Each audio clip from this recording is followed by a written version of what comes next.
For those serious about becoming successful, consistently profitable options traders, now is the time to build skills in technical analysis, market analysis, and applied volatility to get those results. We have multiple memberships, starting with our Go membership that teaches rules-based trading and our Pro membership that teaches more subjective trading. For more information, go to lockeinyoursuccess.com/memberships.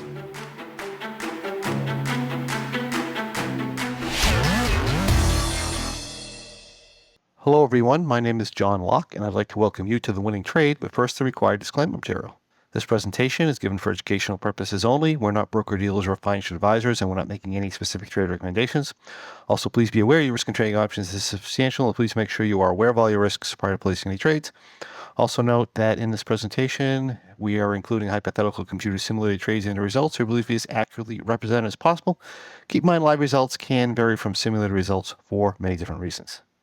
If this is your first experience with us, my name is John Locke. I'm a trading performance, success, and financial freedom coach with Locke in Your Success LLC, where myself and my team of mentors are here to help you win in the markets and in life as well. And today, as usual, we're going to take you into the realm of something called high probability options trading. This is where we create option strategies that make money through the passage of time rather than depending on price movement alone in order to be profitable. This means we can often make money, and as you'll see in today's example, whether the market goes up, down, or sideways. It doesn't mean we're going to win all the time, but we do have a much higher probability of achieving success than if I was purely directional with my trades. And the option strategy that I would love to share with you today is a strategy called the Bearish Butterfly. The Bearish Butterfly is an income strategy that we trade on the Russell 2000 index. And the strategy takes advantage of a variety of market conditions, such as overextended uptrending markets, volatile and very volatile sideways markets, as well as downtrending markets, and very often profitable even in smooth markets. The trade requires a minimum of $5,000 per trade. The example size we're going to show you today is a $50,000 planned capital example. Our high profit target is going to be $15,000. Our lowered profit target, if we're closer to 21 days to expiration, is going to be $5,000. And that is going to be 30% of planned capital and 10% of planned capital, respectively. And our exit loss trigger is going to be a $15,000 drawdown at the time of our checkpoint time, which is once per day at half an hour before market close. Now, the Bearish Butterfly example that I'm going to share with you today is a wonderful example of this strategy because it's a situation where the trade had a very hard time. We got drew down quite a bit. We experienced pretty much most of the adjustments and other possible things that could happen during the trade. And I believe you're going to find this extremely interesting.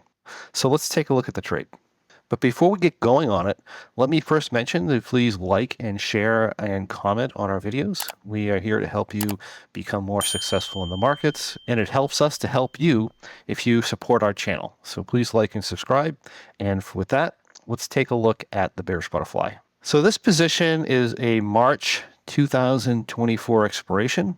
Our strategy starts 56 days before expiration. That puts us in the March 15th, 2024 cycle when the day is January 19th on Friday.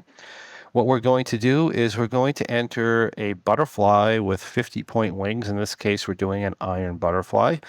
We are having our short strikes approximately 20 points under the money. So here the asset price is at 1941. It's going to put our short strikes at 1920. We do our 50-point wings.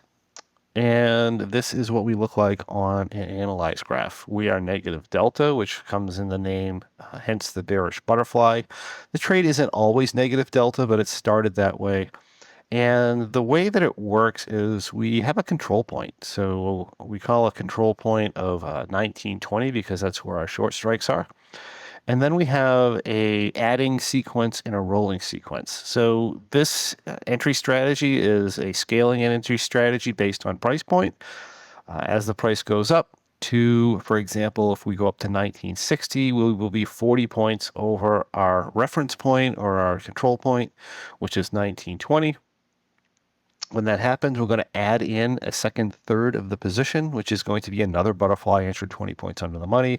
And then when we get up another 20 points to 1980, we are going to enter in the last third of the position.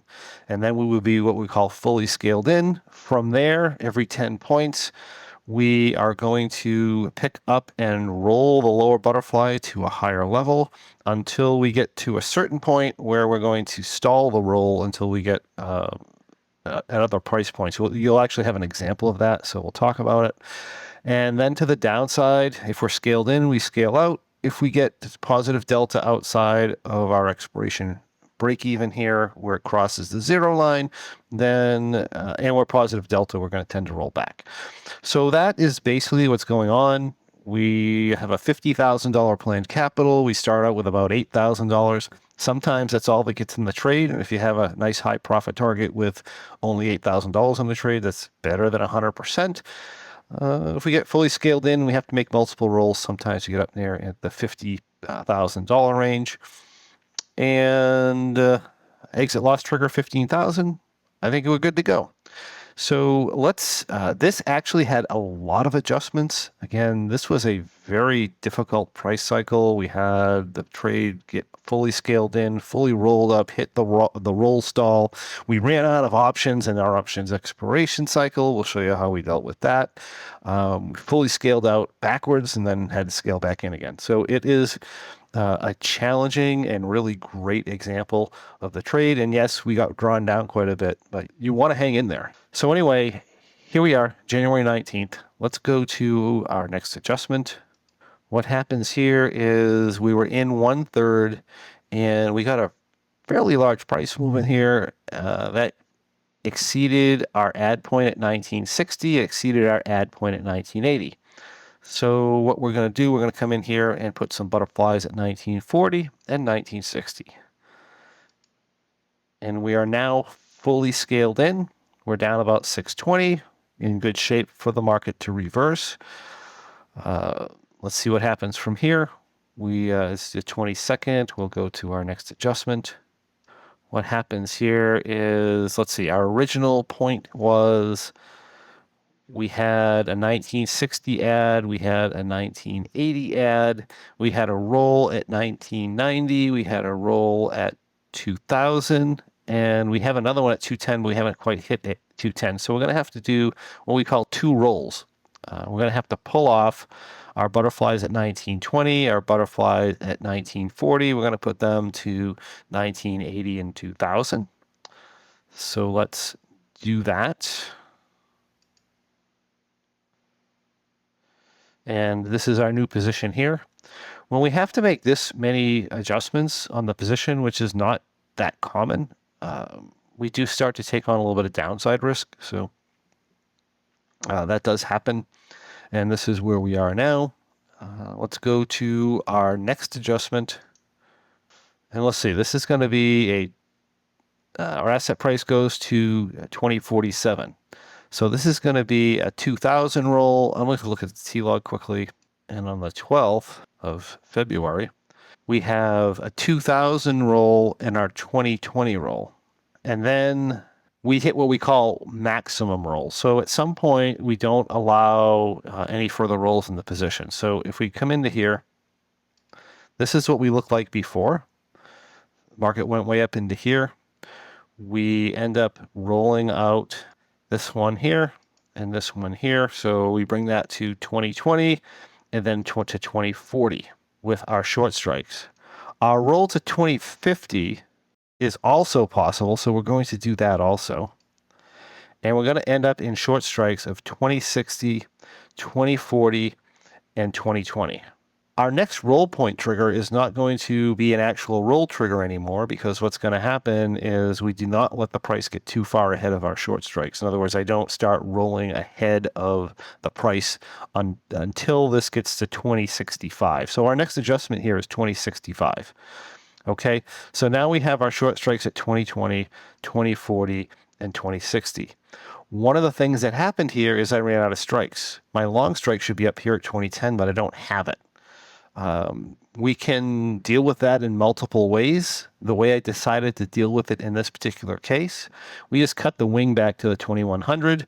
And then when I did that on that side, I also cut the wing back on my furthest out strike from 1960 up to 1970. So now we're in triple butterfly, fully scaled in. We're drawn down about a third to maximum loss. So not that big of a deal in the context of the trade parameters. And from there, let's just kind of move on a few days. So this is February 12th. Let me go to the 13th. The very next day, or trading day, we have an 88-point down move in the Russell at a point where our butterfly is fairly vulnerable to a down move. That's a monster move for the rut, by the way. Those, you don't get those very often. Anyway, what happened is we end up getting fully scaled out and then having to roll back. Right, so I'm taking off the butterflies at 2060. I'm taking them off at 2040. I'm looking to see if I'm still positive delta and outside the tent. In this case, I would be. So I close the position and I reposition with a single butterfly. So I come back down to a third and I go to 1/3 of position and I go relatively flat delta. So in this case here, the flattest delta strikes I could get is at my 1990 short strikes. And this is my new position, a single butterfly here. From here, since I had to change my butterfly down, my scale in or my control point becomes 1990, and that gives me a scale in point of 2030 and 2050, and then we start rolls at 2060 and so on. So here, I go to the next day, we get a 47-point up move. Go to the next day, we have a 48-point up move. So what happens here is I exceed my 2030 add point. I exceed my 2050 add point. I'm at my next roll point. So I have to add my two butterflies, remove this one, and we're going to be up in the 2010, 2030, and 2050 strikes. And here we are at the 2010, 2030, 2050 strikes. We are now fully scaled in. We're down, we're getting tight on our loss number here. We're down like 11.2. Still have a little bit to go. And from here, let me just jump to our next adjustment. These tend to recover relatively quickly. Let's see, it's February 20th. We're now pretty much flat delta here. We're down 82.75 or 82.59. Let me go to next adjustment. Happens on March 1st. What happened is we ranged in range for a little while. And that was enough time to bring us back to a reasonable drawdown. I believe we were actually up a little bit of money at some point here. We end up getting a move up to 2073. If I take a look at the notes in my T-log for March 1st, what happened is I went to maximum roll. So I ended up having to, I exceeded my roll point triggers and I went what we call maximum roll, which means I can't roll any further. So if I put this on here, you can see my short strikes are at 2070. And in order for me to make my next roll, I have to be at 2075. So I'm not there yet. If I go to following day here, we'll just go day by day. You'll see how fast these recover. This point here, I went up again. I went over my 2075. That allows my roll from 2070 to 2090. And then from here, we pull back, no adjustments necessary. 6th, we're here. 7th, we're here. And I was going to ignore trades coming in here. 8th, we pull back a little bit. Now we're only 7 days to expiration. Remember, under 21 days to expiration, we are getting out at a $5,000 number. At our checkpoint time, we're at 4105, so we're getting there, close to there now. If we go to Monday here, what happens is we end up getting a down move. We end up having our P&L at $8,755. That's over our $5,000 reduced profit target under 21 days to expiration. At this point, the trade comes off, and we close the trade for a profit of approximately $8,755. And that is the powerful, time-tested bearish butterfly, this episode's winning trade. If you like this example of the powerful bearish butterfly as much as I did, I invite you to come on over to lockeinyoursuccess.com. That's LOCKE in yoursuccess.com, and discover how you too can follow along with the bearish butterfly and 11 other powerful trading strategies as they unfold during our weekly options trading for income meeting that we hold every Monday morning with our members. Also, come on over to thewinningtrade.com. That's thewinningtrade.com, where you can learn about upcoming winning trades, explore past winning trades, and also find free bonus material. Also, while you're there, be sure to check out our free trading performance podcast, where you can learn to skyrocket your trading regardless of the type of trading you do. If you have any questions, comments, or anything else you'd like to see on the next winning trade, please feel free to put that in the comments below. I answer all comments and questions personally. Thank you for joining me, and I look forward to seeing you on the next winning trade.